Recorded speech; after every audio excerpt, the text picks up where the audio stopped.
Assalamualaikum warahmatullahi wabarakatuh. Perkenalkan, nama saya Putri Wahyu Apriliana dari kelas 10 OTKP 1 nomor absen 28.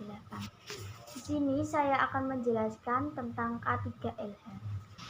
Pengertian dari K3LH.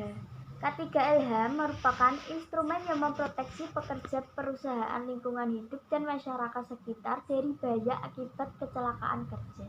Tujuan dari K3LH: 1. Melindungi dan menjamin semua dari keselamatan setiap tenaga kerja dan orang lain di tempat kerja. 2. Untuk menjamin setiap sumber dari produksi dapat digunakan secara aman. 3. Meningkatkan kesejahteraan produktivitas. Manfaat dari K3LH: 1. Perusahaan dapat bekerja lebih sistematis.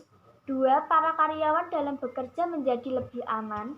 3. Terpenuhinya standar mutu. 4. Terjalinnya hubungan yang harmonis antara karyawan dan perusahaan. 5. Hasil produk lebih maksimal.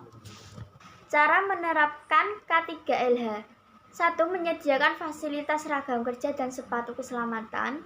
2. Memasang safety sign K3LH atau penanda keselamatan. 3. Pekerja harus berupaya untuk menghindari bahaya. 4. Perusahaan mengupayakan para pekerjanya dengan memberi petunjuk tentang K3LH. Sekian dari saya. Terima kasih. Wassalamualaikum warahmatullahi wabarakatuh.